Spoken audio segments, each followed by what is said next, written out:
Olá, alunos do curso de Extensão em Física da URGS. Aqui é a professora Samara e hoje nós vamos para a minha última aula, que faz parte das aulas extras finais do nosso curso, sobre interações fundamentais da natureza e partículas mediadoras.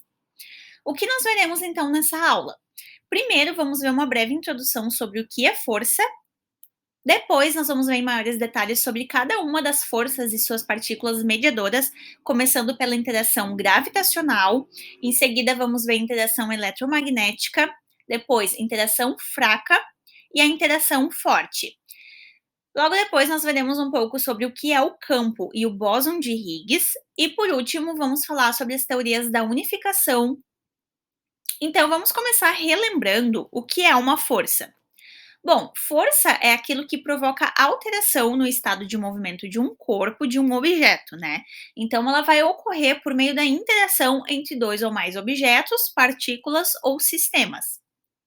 Para a física moderna, na mecânica quântica, as forças são transmitidas pela troca de partículas mediadoras. E abrindo aqui um parênteses, esse modelo de partículas representado por bolinhas é só para a gente entender melhor essas interações, tá, pessoal? As partículas, na verdade, não são exatamente bolinhas maciças e coloridas assim, tá? Então, continuando, a área da física de partículas, como a professora Andriele tratou melhor lá na aula extra dela, por meio da teoria quântica de campos, ou TQC, introduziu esse conceito onde cada uma das forças fundamentais da natureza é mediada pela troca de uma partícula mensageira. Essas partículas que enviam, entre aspas, mensagens, são as partículas mediadoras e são chamadas de bósons. Os bósons, então, transmitem as forças entre as partículas chamadas de férmions, que, como vocês devem ter visto, são nada menos do que os tijolos, digamos assim, que constituem toda a matéria que a gente conhece, que é feita de átomos. Já os átomos são constituídos de um núcleo, feito de prótons, que tem carga elétrica positiva, e de nêutrons, que tem carga elétrica neutra. E esses prótons e nêutrons são constituídos de partículas ainda menores, que a gente chama de quarks. Existem 6 tipos de quarks na natureza, mas os quarks que formam os nêutrons e prótons são os quarks up e down. E ao redor do núcleo, a gente tem também os elétrons, que são partículas de carga elétrica negativa. E os quarks e os elétrons são, então, as partículas elementares ou partículas fundamentais da natureza, os férmions, né?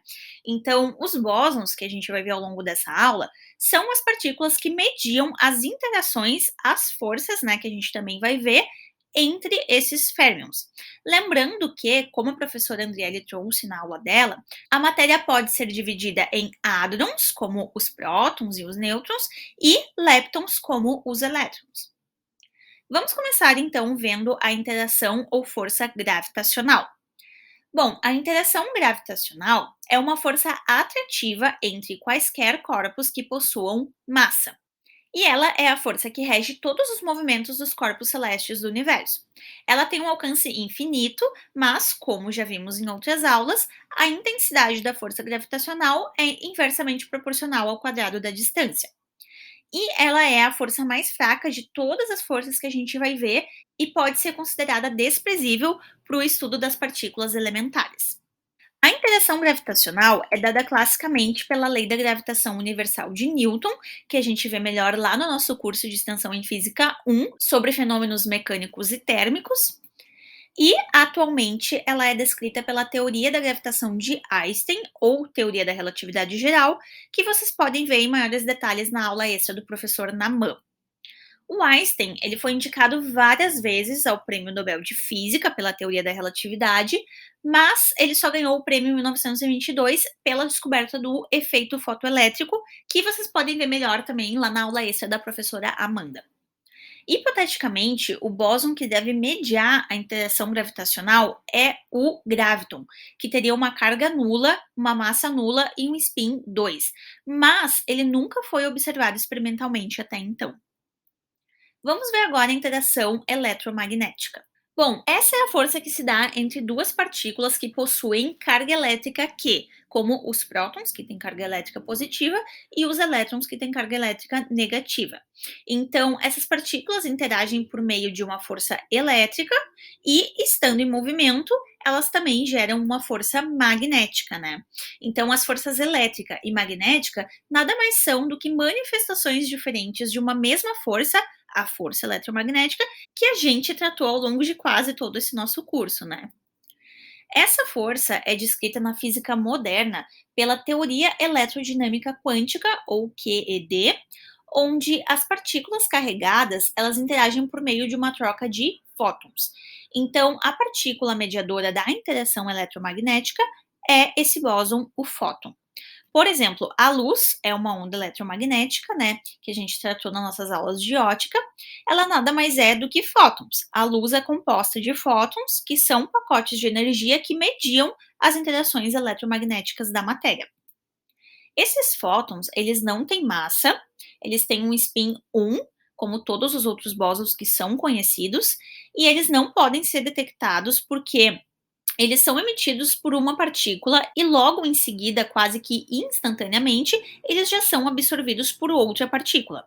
Por isso, eles são conhecidos como fótons virtuais. Então, é como fazer, por exemplo, um Pix, que o dinheiro sai da nossa conta e já aparece na conta da outra pessoa no mesmo momento. A gente não detecta, digamos assim, essa transação, né?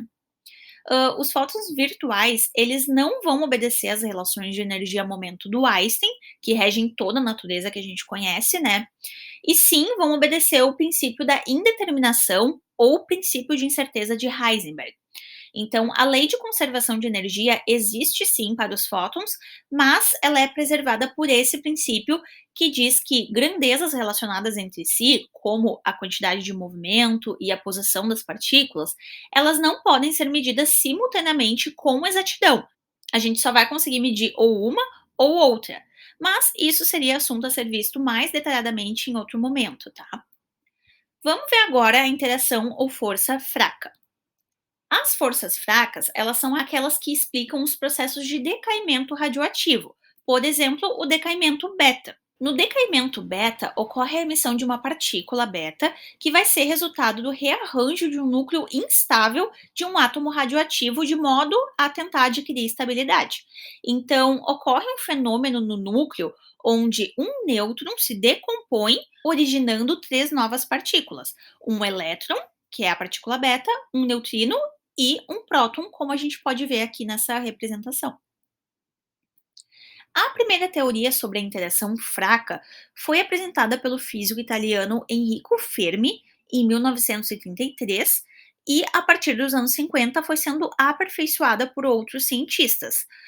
Em 1938, o Fermi foi laureado com o Prêmio Nobel de Física pelas suas demonstrações da existência dessas novas partículas radioativas produzidas pela radiação de nêutrons. Atualmente, sabe-se que a interação eletromagnética e a interação fraca, elas são também aspectos diferentes da mesma interação, que foi denominada então de interação eletrofraca. Então essas duas forças foram unificadas. O Prêmio Nobel de 79 de Física foi dado ao Sheldon Glashow, ao Steven Weinberg e ao Abdus Salam pela formação da teoria Glashow-Weinberg-Salam, que descreve então a interação eletrofraca. Mas essa teoria ela não tinha comprovação experimental. Foi só em 1983 que a teoria deles foi corroborada por meio de experimentos feitos pelo CERN, que é a Organização Europeia para Pesquisas Nucleares, que fica lá entre a França e a Suíça. Nesses laboratórios do CERN, foram observadas então experimentalmente as duas partículas da força fraca, que são os bósons W e Z. Eles têm massas bem significativas, de aproximadamente 80 e 91 gigaelectronvolts por céu quadrado, respectivamente. O bóson Z não tem carga e o bóson W pode ter carga positiva ou negativa.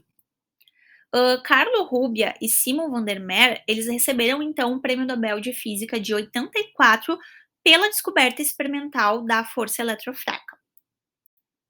O experimento do CERN, ele foi feito no acelerador de partículas chamado de supersíncroton de prótons, ou SPS, que é um baita acelerador. Ele tem uma extensão de cerca de 7 quilômetros de circunferência e opera na faixa das centenas de bilhões de eletronvolts, contando com a participação de mais de 130 físicos de 12 instituições diferentes de 8 países, além de um número imenso de técnicos também. Vamos agora ver a interação ou força forte. A força forte é uma força atrativa que age entre os nucleons, que são os prótons, e os nêutrons que compõem o núcleo dos átomos. Então, essa força mantém o núcleo coeso, né? Porque os prótons, como são partículas positivas, pela força eletromagnética, eles se repeliriam, né? Então, com a força forte, eles conseguem se manter unidos no núcleo. Essa é uma força que mantém os quarks, né, que formam os nêutrons e os prótons unidos, e ela é denominada de força de Corr. É uma interação descrita pela teoria cromodinâmica quântica, ou QCD, e as partículas mensageiras são os gluons, que são partículas que não possuem massa. Bom, cada quark vai ter um determinado sabor, mas não é sabor de verdade, tá, pessoal? É apenas um nome dado a uma propriedade que eles têm. E eles podem, então, ser quark up, down, charm, strange ou bottom, que são os 6 tipos de quarks diferentes que existem na natureza. E por que essa força é chamada, então, de força de Corr, né? Isso é porque eles também vão ter uma determinada carga de cor, que também não é uma cor de verdade, isso só se refere a uma propriedade deles, né, que foi dividida em vermelho, red, verde, green e azul, blue, para poder se entender melhor, né, trabalhar melhor com essas propriedades. Então, como que eles vão interagir? Os quarks que têm cores iguais vão se repelir e os quarks que têm cores opostas vão se atrair. Então, três quarks de cores diferentes se unem para formar os hadrons bariônicos, que a gente conhece, né, que são os prótons e os nêutrons, ou os antiprótons e antinêutrons, que vão ser formados pelos quarks de cores amarelo, ciano e magenta, e as cores carregadas por um quark e um antiquark se atraem para formar hadrons sem cor, que são os hadrons mesiônicos, como os pions e os cáons. Agora vamos falar um pouco sobre o campo e o bóson de Higgs. Bom, até recentemente, a teoria quântica tinha uma lacuna bem incômoda que os cientistas não conseguiam explicar como que as partículas adquirem massa. Ou seja, não havia uma explicação para a materialidade das coisas, para a materialidade do nosso universo, né? Então, os físicos se perguntavam por que os fótons, por exemplo, não têm massa, enquanto que os bósons Z e W, como a gente viu, têm uma massa bem significativa. Então, por volta de 1960, os físicos Peter Higgs, Robert Brood e François Englert sugeriram, independentemente um do outro, que essa diferença de massa poderia ocorrer devido à existência de um campo hipotético que permeia todo o espaço e que teria surgido logo após o resfriamento do nosso universo, né? Após ele ter se formado lá com o Big Bang. Sem esse campo, as partículas mensageiras da interação eletrofraca, que são os bósons W e Z, né, não teriam massa e seriam iguais aos outros bósons. Logo, essa interação eletrofraca seria considerada simétrica, né?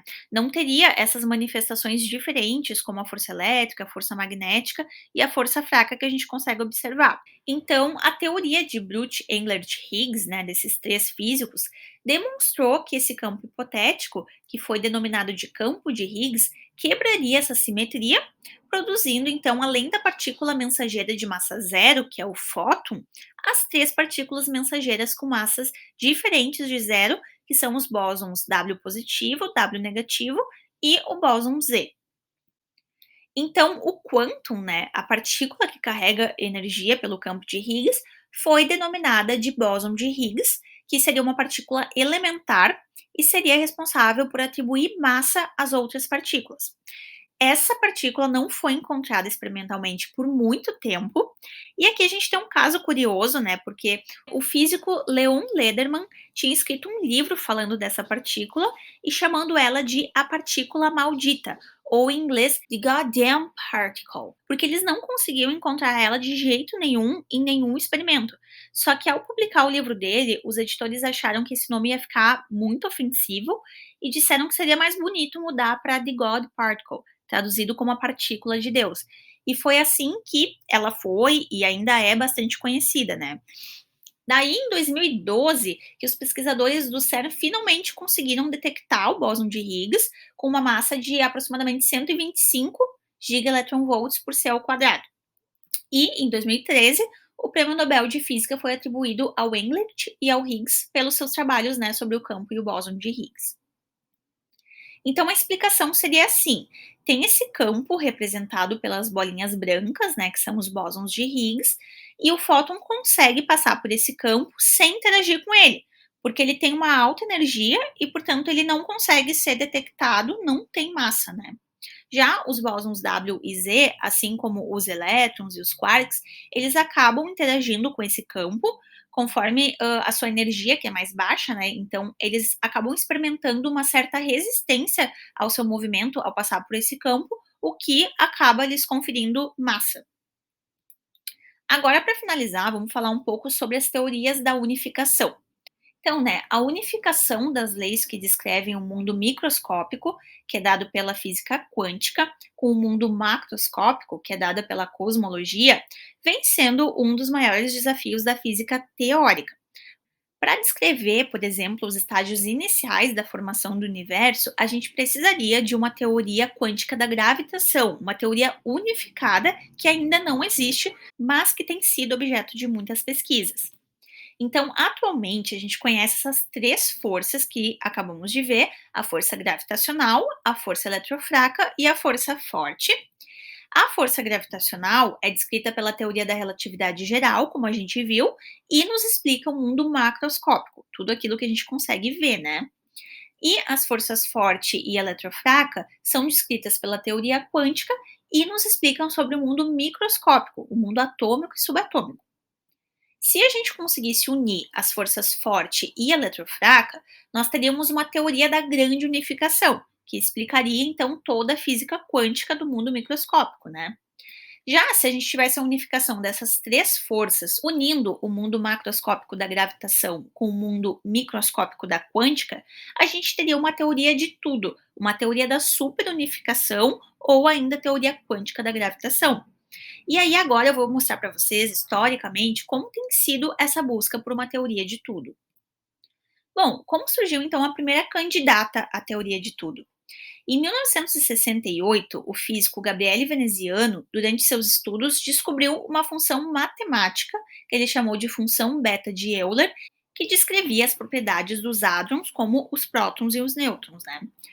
A partir disso, em 1970, os físicos Yoshiro Nambu, Leonard Susskind e Roger Nielsen, independentemente um do outro, concluíram que esse resultado da função beta de Euler se baseava numa teoria quântica para descrever hipotéticas cordas vibrantes relativísticas que seriam unidimensionais.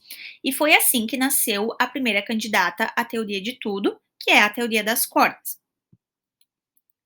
Bom, a teoria das cordas altera a maneira física quântica de descrever as partículas e declara que todas as manifestações da matéria, todo tipo de matéria que existe e todo tipo de força da natureza que existe, como a gente viu, tudo isso poderia ser representado por uma única estrutura idêntica, que seria uma corda quântica fundamental.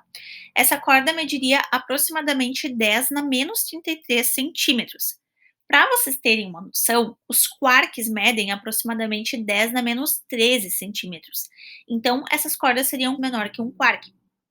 Só que, até aquele momento, a teoria das cordas desenvolvida, ela não era capaz de descrever sistemas fermiônicos, que, como a gente viu, são as partículas como os quarks e os elétrons, né? Então, ela era chamada de teoria de cordas bosônicas, porque ela só descrevia bósons como os fótons, por exemplo.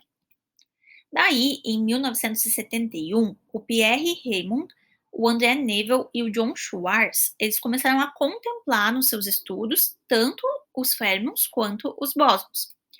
E os físicos Gervais e Sakita estavam demonstrando que essa teoria deveria obedecer a uma álgebra supersimétrica, passando de uma para duas dimensões. Até que, em 1974, surgiu então o modelo Scherk-Schwarz, que foi quando eles propuseram essa teoria de fato como uma candidata à teoria de gravitação quântica, porque ela conseguia explicar a existência de um suposto bóson sem massa de spin 2 que bate com o graviton hipotético, né, da teoria da gravitação. Porém, tinha um problema. Segundo os cálculos, essas cordas quânticas, elas só poderiam existir em um mundo com 25 dimensões espaciais e uma dimensão temporal, ou seja, um mundo com 26 dimensões, o que era totalmente inconsistente. Então, por meio dos conceitos da supersimetria, começaram a surgir diferentes teorias das cordas, que foram chamadas então de teoria de supercordas, e que conseguiram chegar a 10 ou 11 dimensões que eram aceitáveis. Aí, em 1995, o físico Edward Witten formulou uma hipótese de que as 5 teorias de cordas que existiam em 10 dimensões até então podiam ser descrições de uma única teoria em 11 dimensões, chamada de teoria M, porque elas descreviam o mesmo objeto e podiam então ser unificadas nessa única teoria mãe. Só que essa teoria das cordas e supercordas, ela foi sendo abandonada pelos cientistas, porque tem um problema, né? Ela se baseia apenas em conceitos matemáticos, ela não possui embasamento empírico, então ela só poderia ser testada diretamente caso fosse possível a gente alcançar as escalas de comprimento dessas cordas hipotéticas, que são escalas de energia ou comprimentos de Planck, onde as estruturas do espaço-tempo são dominadas pelos efeitos quânticos e não pela gravitação, né? E isso é inatingível pelos experimentos humanos que existem atualmente. Então, a teoria das cordas não tem validade científica até então, porque não tem como a gente comprovar ou refutar ela experimentalmente, ok, pessoal? Então, né, o jogo continua, a gente segue na busca por uma teoria de tudo. Deixo aqui algumas referências utilizadas para essa aula e agradeço a todos pela atenção. Qualquer dúvida, estarei à disposição e desejo um bom final de curso a todos.